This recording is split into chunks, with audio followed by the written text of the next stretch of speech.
السلام عليكم ورحمة الله وبركاته. بسم الله الرحمن الرحيم. الحمد لله رب العالمين كما ينبغي لجلال وجهه وعظيم سلطانه.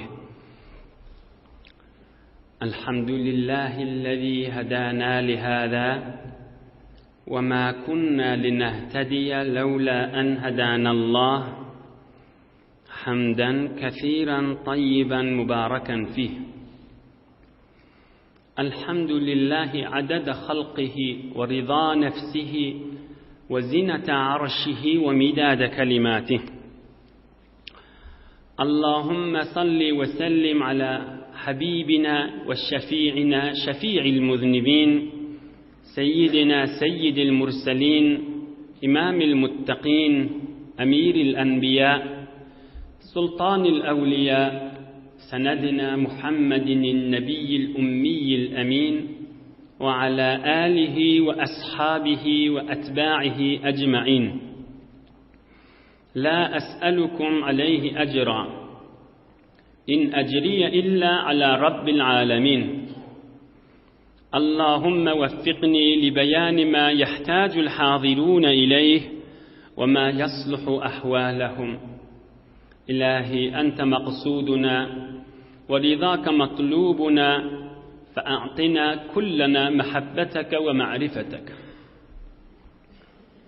Beyik pek Allah tebaraka ve teala hemmenizin taat-ı ibadetlerinizi, salih amallarınızı, Huday için oturuşuklarınızı ve muhabbetlerinizi ve tamam duayı hayırlarınızı lütfu keremi bile kabul edip de hemmenize iyiliğin içeriğiniz, dosyarınız, kavm-ı hişiniz, inatağınız, oğul gıydınız, dünya ve ahir saadet gününmek yüze aklık versin inşallah. Huday Teala yurdumuzu parahat edip, vatanımız emniyet bulup, ağzı birlik, iman abireyi, dinimiz, dünyamız azatlıktan ayırmasın inşallah. Kan harçlar edip, kan harçlar çekip, toyural tutuluya, Huday Teala ağızlarını bir edip, bir edilyen harçlan, ulu millet giyirip çıkıp, ulu millet hayır dua edilip, heleymin nığmatın kadrini bilip, ağzı bir yaşamağa sebep olsun inşallah. Geleyliğin özümüzün nuri ve başımızın tacı, rahmeten lil alemin olan Muhammed Mustafa sallallahu aleyhi ve sellemin mübarek yaşayışına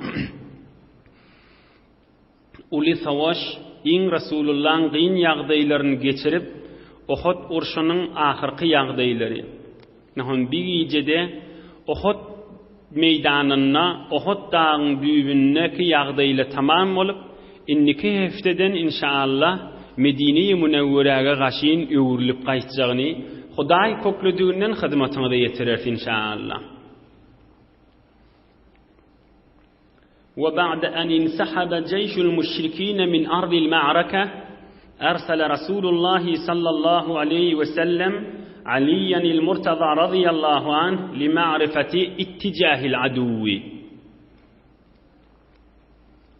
Kafirler savaş cayından, Uhud meydanından sürülüşüp qaydandan sonra Peygamberimiz batır olan Hazreti Ali Murtaza radıyallahu anh'ni oğruyunçacıktan kafirlerin izinden iyi veriptir. Bar şoları gör, şola beyrekde durup da qayta Medine'ye qaret etmeden çüreyim, Medine'ni tağlamadan çüreyim, Medine'ye tağlan salmadan çüreyim, qayta yatlarına bağmıqam urşmak ya da kafirlerini düp öz yurtlarına Mekke-i Mükerreme'ye gidecek mıqam. Ohan Peygamberimiz aydıptır, ey Ali Murtaza radıyallahu anh, şu kafirler gördüptür, falan yerde şu mahal düşündürülü deyiptir. Eğer atlarını minip, diyelerini sürüp qowup göberen bolsala onna qayta jeň meýdana geljekliginiň alamaty şu. Yok diyelerini minip atlaryny kenarda goýan bolsala onna jeň meýdana gelmeýän öz ýurtlaryny gitjeginiň alamatydyr. Şonu gow billipdir. Aham Hazreti Ali Murtaza radıyallahu anh da derrew bolýadip ogrinçäçikden gelip görüpdir, görse tamam bir kafir at minmäni hemmesi atlaryny, diyelerini yakıp suwaryp diyelerini minip diýä taýýarlanyp duran ata minmäňlerle. Aham gelip peýgamberimize habar beripdir. Peýgamberimiz aýdypdyr, ha onna jeň meýdan gaýta jeň boljak dälipdir. Allah bilen ant bolsun, gaýta şolongdagy jeň daýatlaryna düşse, oturmany, yatmany şu goşun menen goşunumdy arttırmany şu durşuna gaýta ogurjakdym diýipdir. Inni jeň savaş ýatlaryna ýok bolsa, oy galsyny diýil häzirçek diýipdir. Ondan sonra Peýgamberimiz bir iş edipdir. Şuň üstünde şayet ozul Resulullah'ın ýaşaýyşyny okuyan adamlar onu üstünden okuyup geçýän bolsun. Ýöne müň ýerinden bir Resulullah sallallahu aleyhi ve sellem bir edin gysgaçyk ýagdaýy wa şonu hyzmatyňyza ýetirip mufassal bir 10 daqiqada bolsa wagtymyz üstüne goýaýly, doga etmek mowretde. Hükmen eşittirmeli, açıklap Türkmen iliminin bir bilmeli ýagdaýlary wa inşallah hyzmatyňyza ýetirerin. Inni Uhud märeketi tagriben tamam boldy diýämeli. Bir şehitler jaýlama galdy. Ondan meýlek Resulullah'dan atyny minip ograjak Medine-i Munawwaraga gaşyn. Ýöne ondan märi. Peýgamberimiz sallallahu aleyhi ve sellem tamam kafirlady inni ogrady. Sahabalaryna aýdypdyr: "İstawu hatta usniya alallahi azza ve celle." Ey sahabalarım, namaza sep durşuňyz ýanyk men ýydimde dogurja duruň diýipdir. Edil namazda sep durulşýaly, dogurja sep tutuň men ýydimde diýipdir. Ohum tamam sahabalar Resulullah'ın ýydine sep tutupdyrlar. Aýny namazda durjak ýaly bol. Ohum Peýgamberimiz lep ahir fasih dili bilen Qur'an-ı Kerim'den sonra fasihtarin dil Resulullah'ın mübarek dodoğunun arasından çıkyan keple. Açık pur ma'na çoğup duran yürekten çıkyan kepler. Oham tamam sahabaların iyidine geçirip kıbla gaşyn bakıp doğa etmäni dürpdür. Doğasının başında Allahümme lekel hamdu kulluh. Hudaya tamam övgü, tamam övmek, tamam şükür, tamam azamat, tamam edip fakat halis senin içindir dipdir. Oham iydinden qysgarak aýdaýyn her gaýsyndan. Oň iydinden aýdypdyr: Allahümme la qabida lima basatta ve la basita lima qabadta ve la mu'tiya lima mana'ta ve la mani'a lima a'tayta. Hudaýa sen bir zady ýygnaýyn diýsen, onu çözüp açan bolmaz dipdir. Hudaýa sen bir zady ýazyp goýaýyn diýsen, onu ýygnap başarýan bolmaz dipdir. Hudaýa sen bir zady bereýin diýsen, oň öwüne geçip başaran bolmaz. Hudaýa sen berjek däl diýsen, onu üýşürip alyp başaran bolmaz dipdir. Özüniň de haýat gudraty imany badygyny aýdypdyr. Hudaýa hamd eýdenden soňra oň ýerinden doga edipdir. Allahümme bsut aleyna min barakatika ve rahmetika ve fadlika. Hudaýa biziň üstümize rahmatyňdan dök, bereketiňden dök, lütfüňden dök, fadlyňdan dök biziň üstümize diýipdir. Oň ýerinden doga edipdir. Allahümme inni es'aluka en-na'iman muqima. Hudaýa senden biz cennet dileýäs diýipdir. Hudaýa biz senden beheşt dileýäs diýipdir. Türkmen uçma diye. Biz senin uçma dileýäs diýipdir. Oň ýerinden diläpdir. Allahümme habbib ileyna'l imana ve zeyyinhu fi kulubina. Ey musulmanlar. Resulullah'ın doga ateşi. Sen men dogamyza goşmaly dogalar haşla. Allahümme habbib ileyne'l imane ve zeyyinhu fi kulubina ve kerrih ileyne'l kufra vel fusuqa vel asyan. Hudaya bizi birzat et, imanı qow göreyli.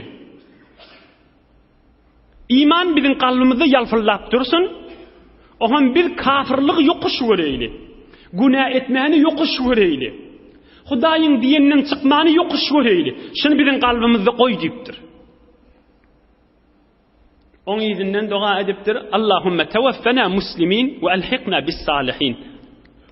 Hudaýa biz hemmemiz musulman bolup dünýeden geçeyli we bizim hemmemizi öz salih bindilinden hesap et biz dipdir.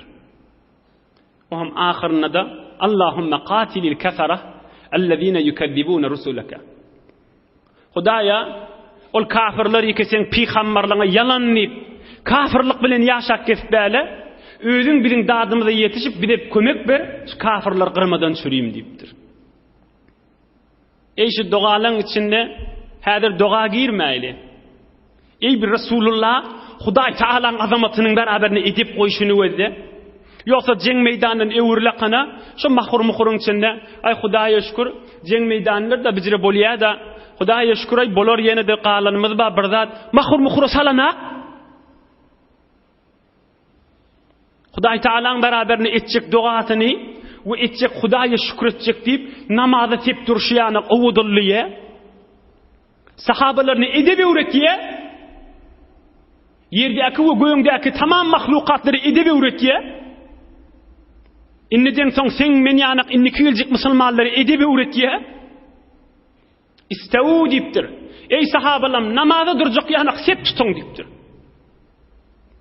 Sep tutup ham özde Rasulullah aleyhissalatu vesselam sepin öwünü durup imam duran ýanyk elbetde özde imam belki imamlaryň reis ýanky dogalar etipdir. Edip hormat goýuşyny özde Hudaý Taalaň azamatynyň beraberine. İkilenjisi doga edip başlaýyşyny özde ýanky dogalaryň içinde bir ýerini Hudaýa şikayet edip zeýrenip etiraz etdimi? Hazreti Hamza ýanyk sahabalary diýdim bolandan soňra hem Hudaýa men öten akşam bagat doga edipdim, öňki akşam bagat doga edipdim. Biz dinlik gizbet sahabalan bijire boldy kimenip şikayet etýärmi? Dogasyny başlanna Allahümme lekal hamdu kulluh diýip başlatdyr. Hudaýa saňa şükür diýipdir. Hudaýa tamam hamd saňa bolsun diýipdir. Tamam öwgüler saňa bolsun diýipdir. Dogasy başlanna şeýle. Soňra oky dogalarda jami dogalarda eşitdiňiz. Hudaýa iman biziň galbymyzda goý. Hudaýa kafirlaryň aleyhine bize kömek ber. Hudaýa biz musulman bolup dünýeden geçeýli. Bir asasy bir dünýä ahyry insan saadete ýetirýän dogalar edipdir. Inni bir neçe bir bilmeli gurrüňimiz bar. Gow kulagasyň. Dagyk aýdylýan gurrüňi kenara çekip iştiba düşünmäýliň. Awwelena doga diýdigi Hudaýdan dilemek diýdigi. Allah Taala'dan dilemek ohum doga ulukhan bir ibadat. Katı bir sogaplı ibadat. Onun için bir adama sen öd enatağından süreyim in gow ýakşylygyň näme? Hudaýa enatama rahmet et diýip şoňa doga etmek. Dogasyňa bir gow ýakşylyk etjek bolsaň näme etmeli? Hudaýa şonu iman abrydan aýyrma diýip doga etmek. Hatta Hazreti Ömerül Faruk radıyallahu anh Resulullah'dan bir vakt icazat alıptır, umra gidecek deyiptir. Medine'de kala. İnşallah onu açıklap, başka bir Hudaý köklen vaktinde aydarın yönü kıskacık. Şonna Hazreti Ömer uğrap, Mekke uğranını umra var yaka, Resulullah cana istir. Ey Ömer deyiptir. La tensana min duaika ya ukhayya. Ey doğuncığım Ömer deyiptir. Resulullah diye haşin. Umra varanda meni dogaňda ýadyňdan çykarama diýipdir. Mekke-i Mukarrama var ibadet edende umra edende men dogaňda ýadyňdan çykarama diýipdir. Aşrikna fi duaika. Rawahu Tirmizi we Abu Dawud senetli wurrungle. Dogaňda goşmen diýipdir. Biz doga edmek ulaqan ibadat we birde bir nefere yaxşılık etjek bolsaň ulaqan gowluk şoň hakkynda duaya hayır etmek. Bular bir belli zatdy. Emma türkmen ilmi, türkmenin öz ulaqan wiҗigisi, ihlasy bitin, ata-babamyň dünýä boýunça bilinýär. Musulman imanlygyna gaýym, hokkosyz bir garabagryň milletdigi. Ýöne müteassifana dua etmekde zayıf millet. Hassa şu zamanda kan milletin içinde görýär, bir adam dua etmeli bolsa, özü dua etmeyeni fakat falan ahun, falan işan, falan sofi, ya falan pir, ya falan qari, fakat şoňa dua ettirmeli, özü de Hudaýdan dilimille ýanyk bir bernamasy bar ýaşaýşynda. Şular dinimiziň içinde ýoklar. Sahabalar hatta Resulullah birini dua bolun, duada bolun diýenmişdikler. Emma özleri giýje unnit Hudaýdan dileýänmişdikler. Yani bir toporlu dağı var, hiç dua etmeýärler. Namazhan adamlar yatjak bolýar, turanna, namazdan soňra teberrik yerlerde hiç dua diýenler aslan zindigisinde ýok. Ey bar Hudaýa, ey Rabbel Alamin, ey ýeri göýüň yaradan Qadir Allah, imandan ayırma, bereketten ayırma, ya özünün bir müşkili waka, Hudaýa özüň arkam bol, Hudaýa men musibatymı asan et, Hudaýa men toýuma bereket ber, Hudaýa men oglaň şoğum näme, ihlas bilen kol götürüp aglap dua etmek tamam zindigisinde ýok. Awda da dälbi. Dua musulman adamın yaşayışını giyici unnid bolup durmalı. Resulullah sallallahu aleyhi ve sellem bir vaqt Hazreti Ömer dağı 3 dua aydypdyr. Ey sahabalarım diýipdir. Kulak asın. Ey sahabalarım diýipdir. Menden soňram Yemen tarapdan bir adam geljekdir. Adyny Uways diýenlerle diýipdir. Başarsaňyz şoň hayır duasyny alyň diýipdir. Uways şaba diýär türkmen. Başarsaňyz şoň hayır duasyny alyň diýipdir. Tamam sahabalar gözleşýänmişdik. Uways saçan geler kamşoň duasyny aljak diýip. Ebu Bekir'in Siddiq halife wagtynda gözleşip geçipdir, emma Uways gelmändir. Hazreti Ömer'in halife wagtynda Hazreti Uways gelipdir de tapypdyrdy, hususy özüne hayır duada alypdyr. Emma men bir wagt Uwaysy görsem dua etdirerni, özlerine dua etmäni galmandylar. Giýje unnit öz haklaryny da dua edýänmişdikle, teberrik adamdy bolsa hayır duada alýanmışdikle. Ine diniň aýdýan açyk görüňşi.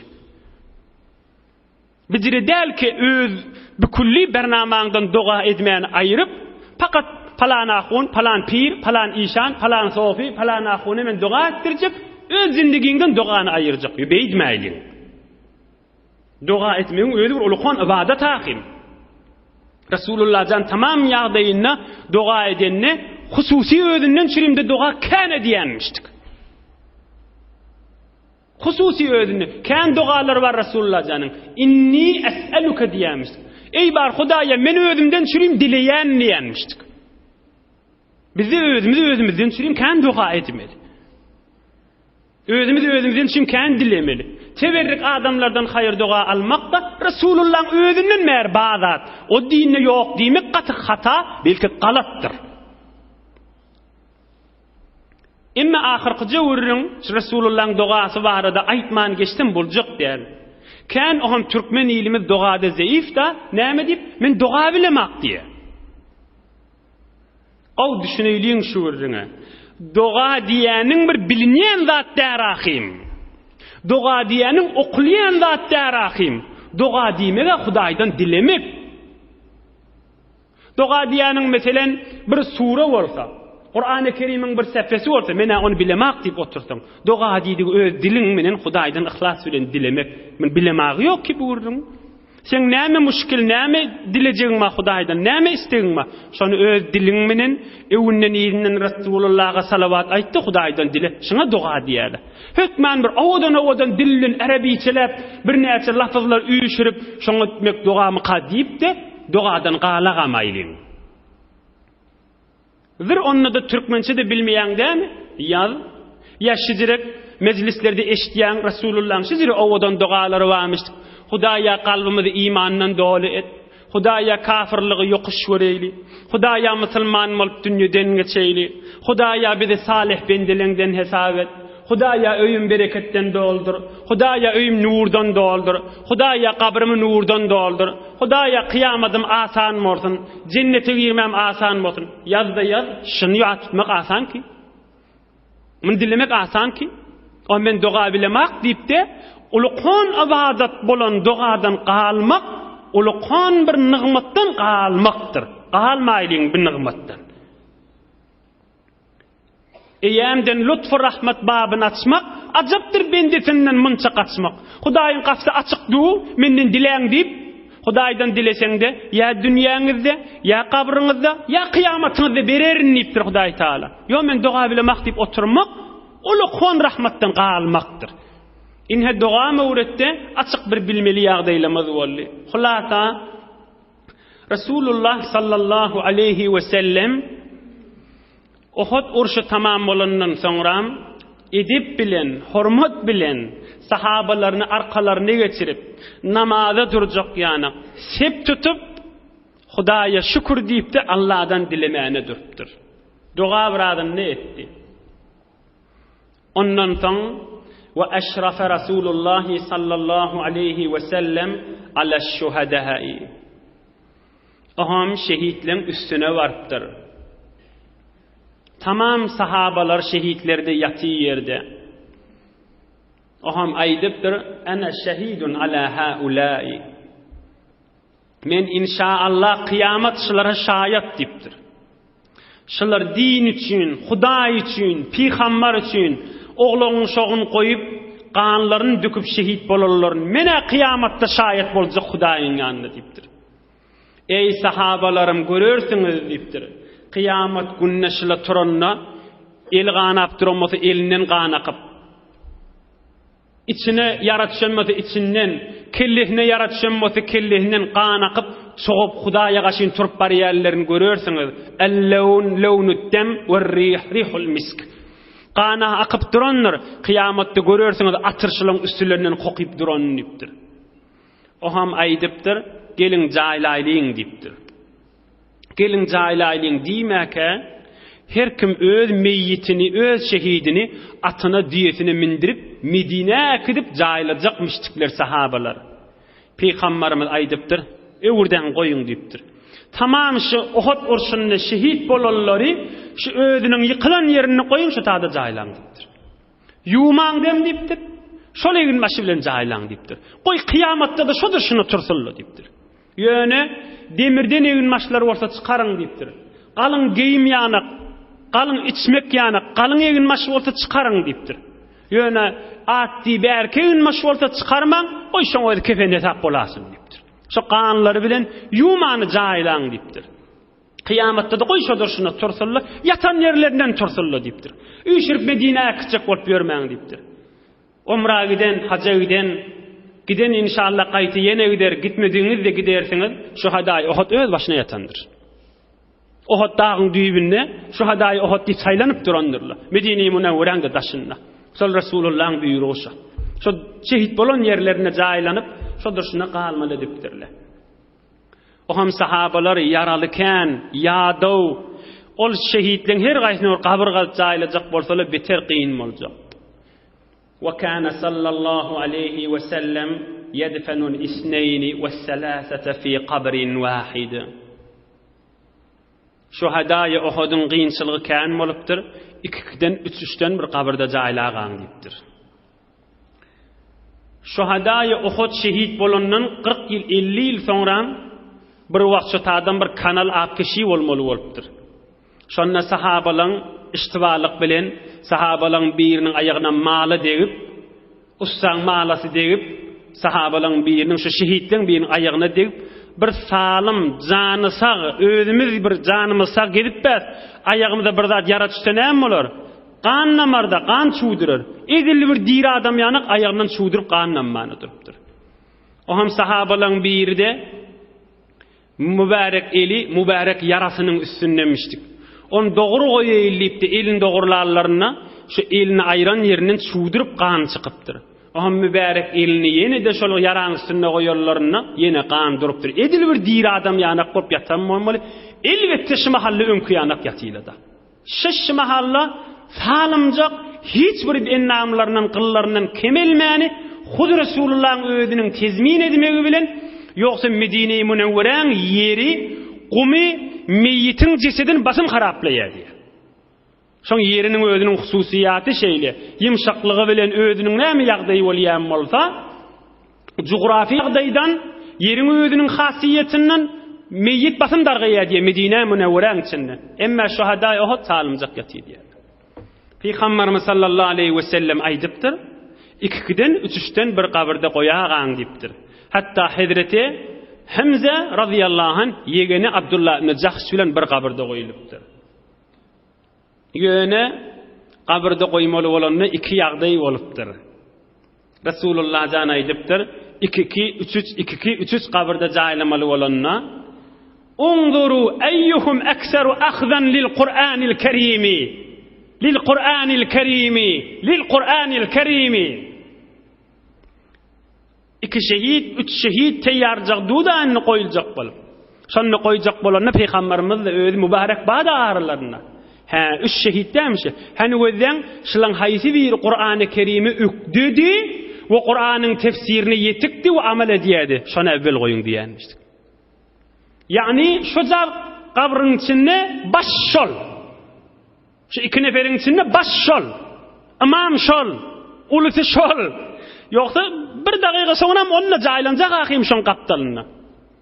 Unduru eyyuhum ekseru akhzan lil Qur'an. 3 nefer sahabadam haýsy bir şun Qur'any kärrek ökdi. Qur'anyň magzyny yetip şonu önçek goýun diýenmişdik. Evvel şonu goýup, onu goýup 3de iň zeifrägi Qur'any in kabirağı evvel, ona göre ecidrek sonra, ona göre ecidrek sonra.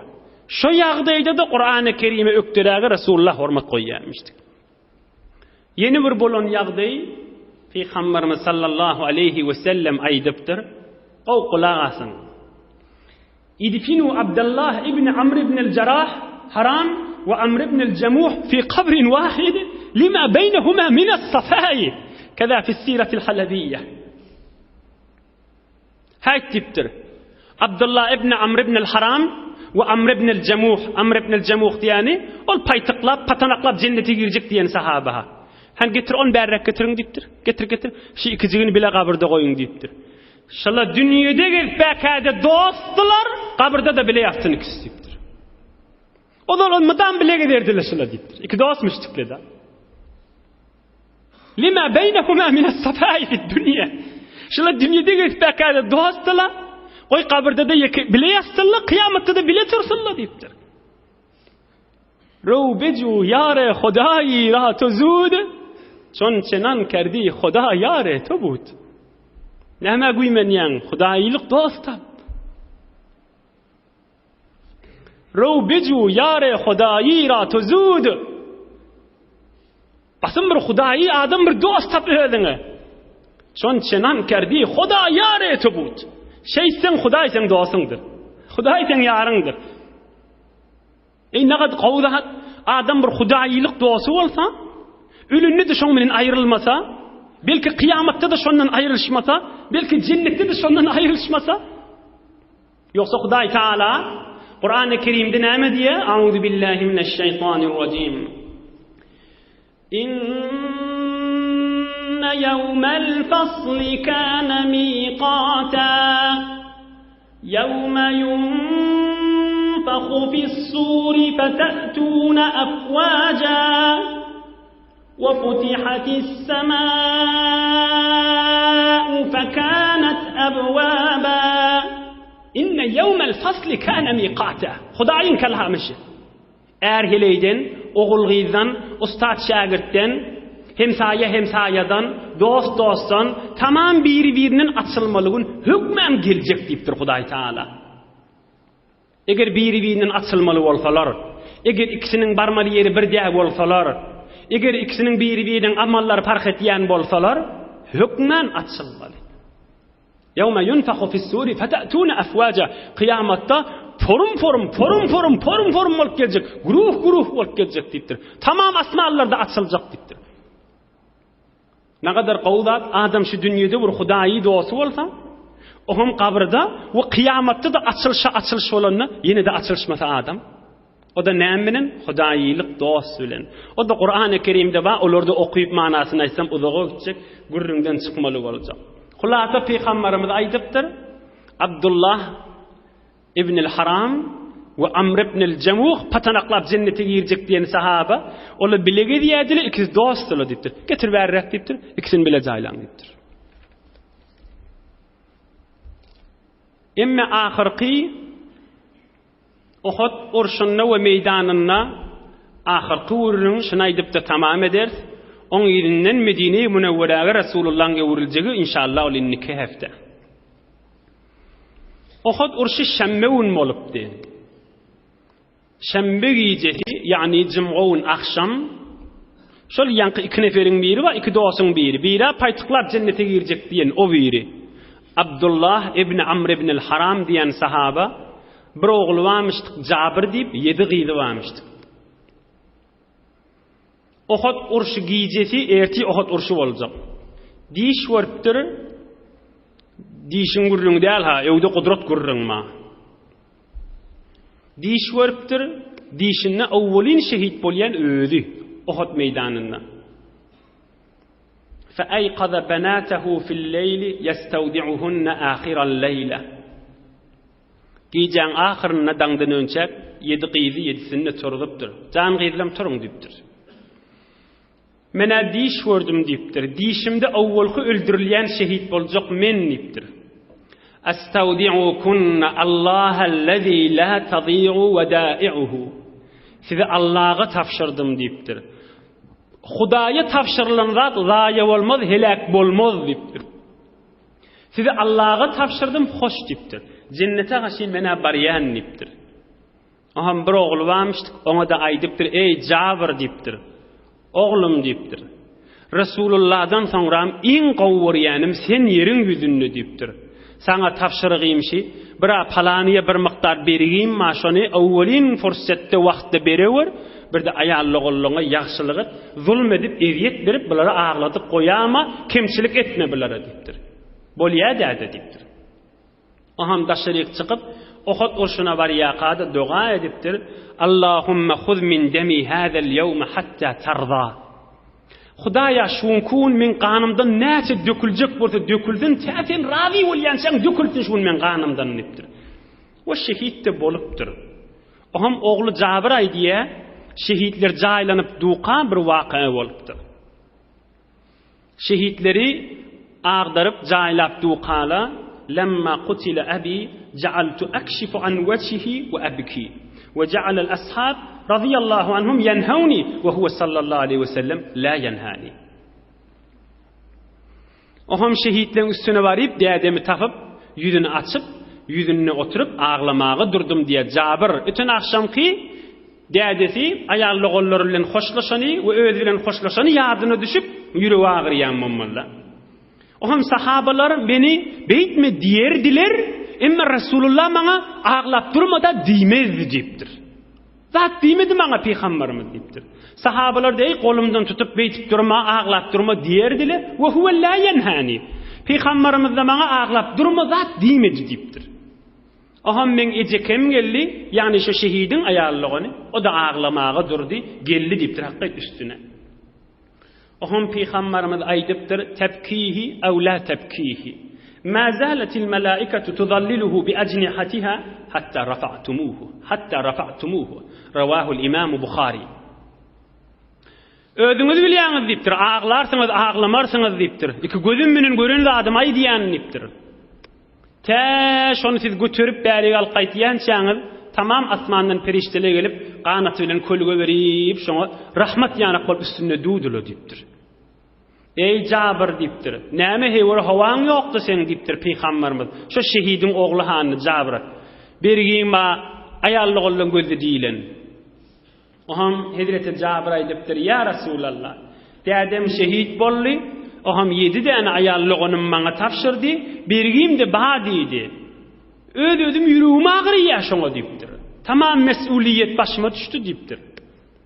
Oham Peýgamberimiz aýdypdyr. Ya Jabir, afala ubashshiruka bima laqiya Allah Taala bihi abaka?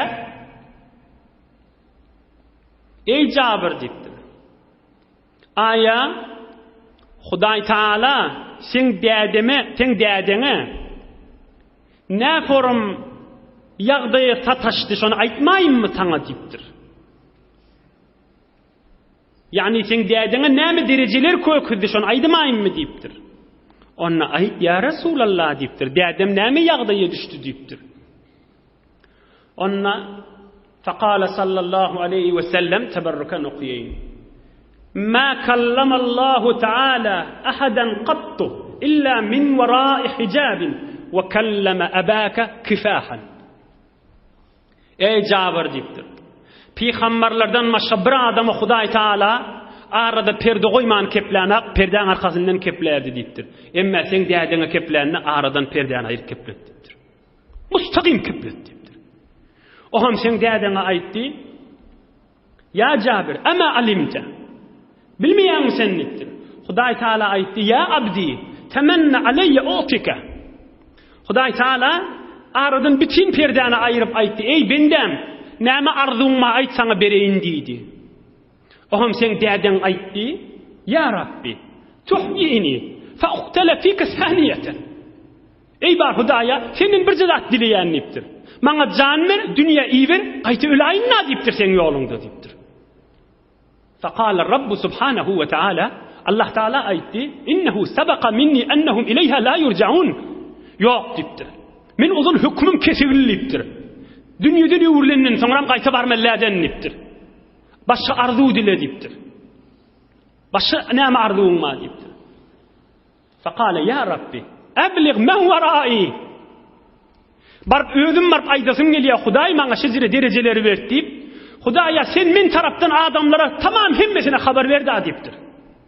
Hudaý Taala dogatyny kabul edip ayet iyi veripdir. İnhe Allah'ın kelamışı. Gurrunu tekrar edeyin. Cabir'in dädesi Hudaýdan diläpdir. Hudaýa men barp habar bereyin. Hop ejada ýokdan men barmagma. Sen Hudaý men tarapdan habar ber. Men şu kadar görüp birin derejelemi diýip. Hudaý Taala aýa iyi veripdir. Rabbimiz Allah aýa iyi veripdir. Kelam-ı Kudüsî iyi veripdir. Kur'an-ı Kerim iyi veripdir. Suriye Ali İmran'ın içinde. Euzu billahi mineşşeytanirracim. Ve la tahsabennellezîne kutilû fî sebîlillâhi emvâta bel ahyâ'un 'inde rabbihim yurzakûn. Beyk Allah Zülcelal'ın kudusi kelamışı.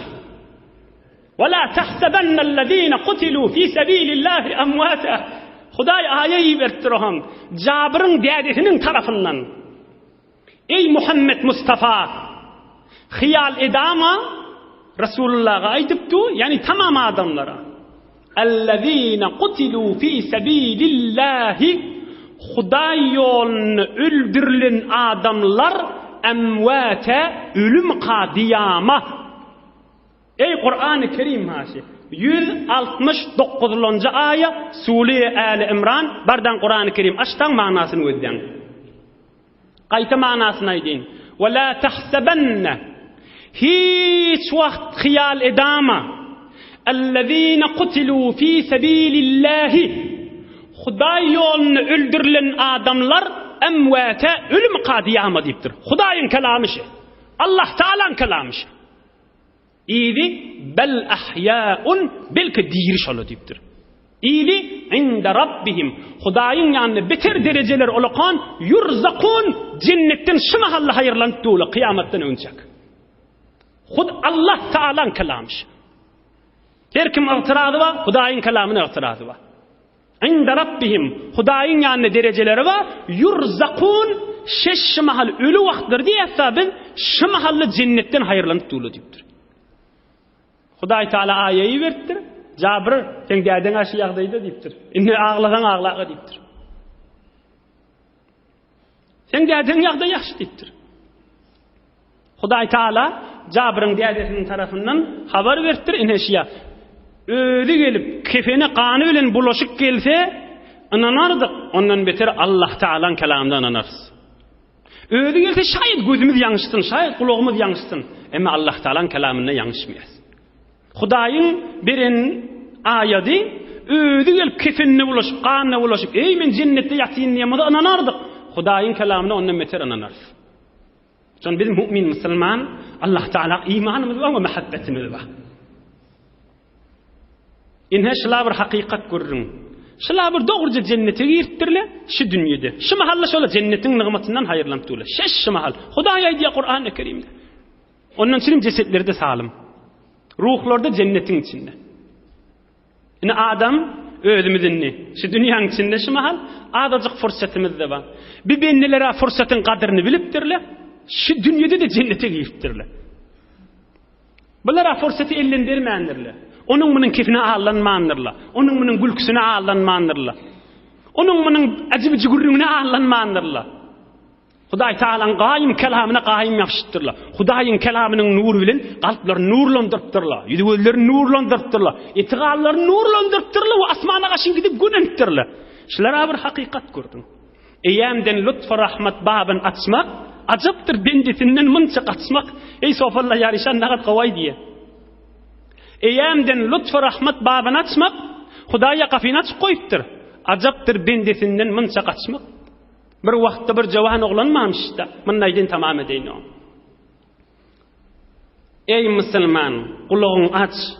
Dogry haýyrlan bu wurrüňlerden. Bu wurrüňlerden biderek haýyrlanma. Bu wurrüňleri oýuna tutmaly wurrüň däl. Bu wurrüňler oýuna tutan adam zelil bolar, hor bolar. Emma bu wurrüňlerden haýyrlanan adam dünýä ahyr serbulent bolar. Allah'ın dostu bolar, ewliya bolar. Bir jawan oglan näçe ýyllap Allah Teala bendigi edipdir. Gowa adammışdyk. Ýüzüňiz nurani bolup, namazy bilen, edebi bilen gezip beren. Oham dostuny bir gyýda, bir hileýe ağlanyp, bu kulli ibadatdan galypdyr. Näçe ýyllap gaýtadan. Odal meselen 15-20 ýyl ibadat edipdir. Soňra 15-20 ýyl ýene Hudaýdan daş bolup, tamam haramyň içinde gezipdir. Oham soňra bir şejerek bir mübarek mejlis, ya bir qawdos, ya Qur'an, ya bir zat sebep bolupdyr. Men nädir kesbenip gaýta öwürlüpdir. Oham otojoň içinde halwat ýerde gözünden ýaş akdyryp Allah Taala'nın dergahyny dua etmäni durupdyr. Ey bar Hudaýa diýipdir. Aýa men gaýta öwürlük gelsem, maňa gafa açyk mykam diýipdir. Mene bitir kän günätimi özüň bilýän diýipdir. Ştaýy bile gerek görürüm. Aýa men gaýta gelsem, maňa gafa açyk mykam diýipdir. Ya tamam boldum kan men gafym diýipdir. İhlas bilen ağlap duransaň, Hudaý Taala taraflyn ses gelipdir. Ey bendem, ata'tana fa ahbabnaka wa asaytana fa amhalnaka wa iza utta ilayna qabilnaka. Ey bendem diýipdir. Näçe ýyllap Allah Taala'nın gapsyny ibadatdadyň diýipdir. Seni öz dostum hesap edýärdim diýipdir. Gafimden gittin diýipdir. Kän haram işler ettin. Seni düşmanım hesap etmedim diýipdir. Sana häzir wagt berdim ýene de diýipdir. Ey manawa bu günlerde näçe ýyl ibadat etdin odal, seni dostum etdim diýipdir. Emma soňram günah etdin, sana wagt berdim diýipdir. Ve iza utta ilayna qabilnaka. Gellinmi diýipdir. Gafim açykdyr. Ve iza utta ilayna qabilnaka. Gafim açyk diýipdir. Näme diýip gafy ýapylsyn diýipdir. Allah Taala ışkyny gana aglama gerek käme ýom şoň beraberine. Emma bu wurrüňlerden kän adam ýanky oýun tutmalar diýenim. Ha Hudaýyň gafsy açyk. Men 20 ýaşda, men 50 ýaşda haja giderin. Men 50 ýaşda näme ederin? Oglum örsem näme ederin? Arada gelse dogrulan o wurrüňli bu wurrüňler maskara tutunmakdyr we Hudaýy oýnamakdyr. O jere diýen adama tawbada nesip etýän nädir? Nurda nesip etýän nädir? Bizirek mübarek mezlisde nesip etýän nädir? Bu wurrüňlerden haýyrlanyp, men näçe wagt ömrüm boş geçipdir. Men haçan girsem gafa açykmyşdyk diýip basymrak girmän pikirine bolmalla. Aýtam näjire bir akıl, iman wurrüňler ters ýoranmalyp, düşünmeçiligi uğranmalyp, haçan girsem gafa açykmyşdyk diýip gaýtam ýene daş bolmaga sebep bolýar. Nahat biderek ýagdaý bolýar. Bir gaýtam basymrak girmäge sebep bolmalylar bu wurrüňler. Gaýtam özüň Hudaýdan daşaltmaga sebep etmek, akıl, iman, wujdan, sowat, ilim, mantyk isteýän zady däldir. Hudaý Taala kalbimizi ve öýlemimizi nuri imandan dolu etsin inşallah. Hudaý Taala dünya ahir görjegimizi gowluk etsin. Yurdumuzy parahat etsin. Vatan emniyet bolsun. Ulamalygymyz we milletimiz agdy biri bolsun. Är heleylen arasy agdy biri bolsun jantda. Enata, gaýnana, içerilerde bereket, ulfet, mehabbet bolsun inşallah. Daş yerlerde işläp beren, hytmatda, gurbatda, musafiratda tamam müşkilli dogalla. Hudaý ýar bolsun hemmelerine inşallah. Bir alham, üç kul huwalla, Suriye Falaq we Nas goşup okuýaýlyň. Ötüllemiň goý ruhlaryny hoş edeyliň. Sahabalaryň da ruhuny hoş edeyliň. Resulullahyň da ruhuny hoş edeyliň. İlgün watanymyzda da dua edeyliň inşallah. Hudaý Taala'dan heýwere tamamyzy we umydymyzy känler inşallah kabul eder. Okuýberin.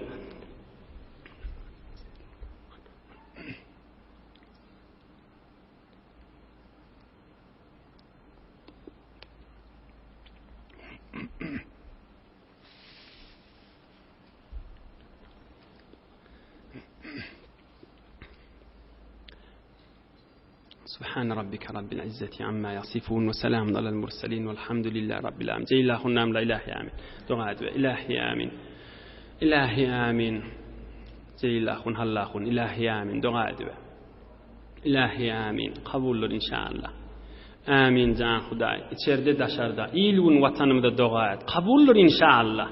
إلهي آمين. Allah Teala'dan katı umidimiz kândir. Amin ya mucibed da'avat. İlahi آمين. İlahi amin. Amin can Hudaý. İlahi amin. Dinimiz dünyamız abatlıkta, hücreli mescitle yürümekte. İlahi amin. Bereket kanahat bolsun. İlahi amin. Amin can Hudaý. İlahi amin. Amin ya mucib rahmetke ya erhamer rahimin. Maşallah, barakallah. Yoldaşlarınızı yadınızdan çıkarma.